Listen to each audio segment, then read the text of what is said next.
Hello guys, welcome back to the channel. आज हम method overloading पढ़ने वाले हैं। मेथड ओवरलोडिंग पे इंटरव्यू में बहुत अच्छा क्वेश्चन बनता है और जनरली पूछते हैं इंटरव्यूअर्स। ठीक है, तो समझते हैं मेथड ओवरलोडिंग क्या होता है। बच्चों, मेरे पास ये कोड लिखा हुआ है और इसके थ्रू हम समझेंगे मेथड ओवरलोडिंग क्या होती है और कैसे काम करता है। ठीक है, आप ध्यान से देखो। यहाँ पे सबसे पहले क्या बनाया, मैंने एक क्लास बना लिया है जिसका नाम लिख दिया मैंने मेथड ओवरलोडिंग एग्जाम्पल। उसके अंदर मेरा एक मेन मेथड है जो कि हम पढ़ते हुए आ रहे हैं। फिर मैंने इसका ऑब्जेक्ट बनाया और फिर मैंने इसमें 3 मेथड्स लिखे हैं। पहला मेथड ये है, दूसरा ये और थर्ड मेथड ये। ठीक है, अगर आप इनमें ध्यान से देखो तो मैं क्या कर रहा हूँ, यहाँ पे मैंने a कोमा b को ऐड किया। दोनों a और b इंटीजर टाइप के हैं। यहाँ पे भी मैंने और a और b को ऐड किया। यहाँ पे a फ्लोट टाइप का है मतलब डेसिमल, और b इंट टाइप का है। यहाँ पे भी मैंने ऐड किया है 2 नंबर्स को। देखो a plus B, A plus B, A plus B, right. यहाँ पे a डबल टाइप जो है b वो फ्लोट टाइप का है। ठीक है, अब यहाँ पे क्या हुआ है, सबसे पहले मैंने क्या किया, ऑब्जेक्ट डॉट सम। भाई अगर किसी क्लास में कोई मेथड लिखे हैं या वेरिएबल्स लिखे हैं उसके मेंबर्स वगैरह, तो कैसे एक्सेस करते हैं अगर वह स्टैटिक नहीं है, ऑब्जेक्ट के थ्रू उस क्लास के। तो मैंने क्या किया, क्लास है उसका ये ऑब्जेक्ट बनाया, obj उसका रेफरेंस है और रेफरेंस के थ्रू मैंने उस मेथड को एक्सेस कर लिया। कौन सा मेथड, सम मेथड, ये वाला मेथड। ठीक है, ये वाला मेथड। ओके, अब मैंने क्या कहा, इस मेथड में क्या क्या चाहिए, इस मेथड को चाहिए 2 इंटीजर a और b। तो मैंने 5 भेजा, इंटीजर है, 9 भेजा, वो भी इंटीजर है। ठीक है, सो इस मेथड में 5 गया, 9 गया और इसने 5 + 9 रिटर्न कर दिया। क्या कर दिया, 5 + 9 को रिटर्न, क्योंकि रिटर्न टाइप क्या है, इंटीजर। ये रिटर्न टाइप होता है, right. So this is return type. So इसने यहाँ पे इंटीजर रिटर्न टाइप किया 9 और 5 को ऐड करके, विच इज 14। तो आप देखो आंसर में 14 ही आया। ऐड 2 इंटीजर्स, ये वाली लाइन प्रिंट हो गई, ऐड 2 इंटीजर्स, सम 9 + 5 14। और वो जो वैल्यू यहाँ पे इंट टाइप की रिटर्न हुई थी वो हमने इस वेरिएबल में स्टोर करा ली, इन सम में, और बाद में यहाँ पे सम को प्रिंट करा दिया। ठीक है, अब ऐसे ही आगे बढ़ते हैं। इस बार वापस से हमने 2 इंटीजर्स को ऐड किया, 10 + 23। वापस से ये मेथड कॉल होगा और वापस से ये सम प्रिंट करा देगा। अब यहाँ पे कंफ्यूजन क्या है बच्चों, अब आपको लग रहा होगा कि हमने यहाँ पे भी ऑब्जेक्ट डॉट सम किया, यहाँ पे भी ऑब्जेक्ट डॉट सम किया, और फिर जब हमने ये वाला सम निकाला यहाँ पे भी ऑब्जेक्ट डॉट सम किया। लेकिन अभी क्या होगा, ध्यान से देखना। जब हमने ये ऑब्जेक्ट डॉट सम किया ना, 2.3 और 5 को भेजा, सो ये वाला मेथड नहीं, ये वाला मेथड कॉल हुआ है। कौन सा मेथड, ये मेथड कॉल हुआ है। ठीक है, ये वाला मेथड कॉल हुआ है, क्योंकि इसमें ध्यान से देखो, मेथड का नाम सेम है, ये भी, इस मेथड का नाम भी सम था और इस मेथड का नाम भी सम है।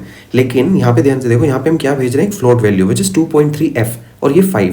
सो this is float, this is int. तो क्या होता है, जब हम रन करते हैं जावा के प्रोग्राम को, तो वो देखता है कि आप कौन से मेथड को एक्चुअली कॉल कर रहे हो और कौन से आर्ग्यूमेंट्स भेज रहे हो, किस टाइप के आर्ग्यूमेंट्स है, क्या डेटा टाइप आर्ग्यूमेंट्स का। सो यहाँ पे जो डेटा टाइप आर्ग्यूमेंट का वो फ्लोट है और यहाँ पे इंट है। तो वो चेक करेगा कि कौन सा ऐसा मेथड है जिसके साथ इसकी मैपिंग हो सकती है, मतलब कौन सा एक ऐसा मेथड है जिसमें फ्लोट और इंट डेटा टाइप्स के पैरामीटर्स एक्सेप्ट किए हो। तो वो कौन सा मेथड है, ये वाला। सो वो इसको कॉल करेगा। ऐसे ही यहाँ पे थर्ड मेथड है, ऑब्जेक्ट डॉट सम। यहाँ पे मैंने 3.6 और 9.5 f भेजा है, विच इज डबल और फ्लोट, राइट। सो डबल और फ्लोट ऐड कर दिया। देखो 13.1 जब हमने ये वाला किया था, सो 2.3 + 5 7.3 इसने रिटर्न कर दिया था, क्योंकि इसका रिटर्न टाइप है फ्लोट। इसका रिटर्न टाइप क्या है बच्चों, फ्लोट। और वो हमने यहाँ पे प्रिंट कराया फ्लोट, सम 2। ठीक है, उस वेरिएबल का, फ्लोट टाइप का जो वेरिएबल था उसका नाम हमने सम 2 लिया और सम 2 को यहाँ पे प्रिंट करा दिया। अब समझे क्या, देखो मैं वापस से क्लीन कर देता हूँ इसको। सो मैंने क्लीन कर दिया है। अभी देखो, इस मेथड का नाम है सम। ये कौन सी क्लास के अंदर, ये मेथड इस वाली क्लास के अंदर। इस मेथड का नाम क्या है, सम। इस मेथड का क्या नाम है, सम। इस क्लास के 3 मेथड्स का नाम सम है, राइट। इसका भी और इसका भी। लेकिन इसमें डिफरेंस क्या है, आपको लग रहा हो कि हम हर जगह पे रिटर्न डिफरेंट कर रहे हैं। यहाँ पे हमने इंट किया, यहाँ पे फ्लोट किया, यहाँ पे वॉइड किया। ठीक बात है, एक चीज ये अलग है। दूसरी चीज क्या अलग है, यहाँ पे इस मेथड में जो पैरामीटर्स है वो इंटीजर टाइप का है, यहाँ पे फ्लोट कोमा इंटीजर टाइप का, और यहाँ पे डबल कोमा फ्लोट है। तो तीनों में अलग अलग हो गए। तीनों में जो पैरामीटर्स का टाइप है वो अलग है। ठीक है, किसी में इंट कोमा इंट है, किसी में फ्लोट कोमा इंट है, और लास्ट वाले में डबल कोमा फ्लोट है। सो बच्चों, मेथड ओवरलोडिंग ये कहता है कि आप मल्टीपल मेथड्स का, एक क्लास के अंदर मल्टीपल मेथड्स के सेम नाम दे सकते हो, कोई प्रॉब्लम नहीं है, तब तक जब तक जो पैरामीटर्स आप उस फंक्शन के अंदर पास कर रहे हो वो मैच नहीं करने चाहिए। समझते हैं।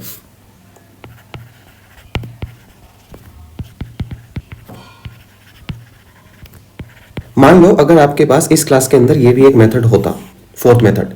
इसमें क्या है, इसका नाम भी सम है, इसमें भी इंटीजर टाइप के पैरामीटर्स लिए हुए हैं। सो यहाँ पे एरर आ जाती, ये प्रोग्राम नहीं रन होता। क्यों, क्योंकि इसमें भी इंट है जो पहला सम मेथड है, और आपने जो अभी मेथड लिखा है सम मेथड जिसका नाम सम है, उसमें भी आपने इंट भेज दिया है। देखो बच्चों, इसका रिटर्न टाइप वॉइड है, इसका इंट था। रिटर्न टाइप से फर्क नहीं पड़ता, रिटर्न टाइप सेम हो अलग हो, इट डजंट मैटर। मैटर क्या करता है कि जो आप पैरामीटर्स एक्चुअली भेज रहे हो, सो आपने यहाँ पे भी इंट कोमा इंट भेजा, यहाँ पे भी आपने दो वेरिएबल्स भेजे, दो पैरामीटर्स भेजे जिनका डेटा टाइप इंट है, और यहाँ पे भी दो ही भेजे जिनका डेटा टाइप इंट है, तो कंपाइलर को समझ में नहीं आएगा कौन सा मैं कॉल करूँ। ठीक है, सो मेथड ओवरलोडिंग में ये होता है कि आप मल्टीपल मेथड्स के एक क्लास के अंदर सेम नाम दे सकते हो, बट आपको ध्यान रखना है कि जो उसमें आर्ग्यूमेंट्स पास हो रहे हैं, जो उनका या तो ऑर्डर अलग हो या डेटा टाइप अलग हो, वो सेम नहीं होना चाहिए।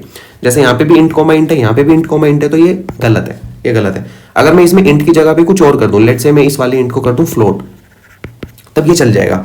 अब आप बोलोगे क्यों, यहाँ पे तो फ्लोट इंट है, यहाँ पे तो फ्लोट इंट लिखा हुआ है आपने इस जगह पे, और यहाँ पे भी इंट कोमा फ्लोट कर दिया, तो नहीं चलना चाहिए ना। नहीं, देखो इसमें जो है, इसमें है इंट कोमा फ्लोट, राइट, इसमें है इंट कोमा फ्लोट, इसमें है फ्लोट कोमा इंट, इसमें है फ्लोट कोमा इंट, तो ऑर्डर अलग है ना यार, उसमें फ्लोट कोमा इंट है, इसमें इंट कोमा फ्लोट है, सेम थोड़ा ही है, अलग अलग है।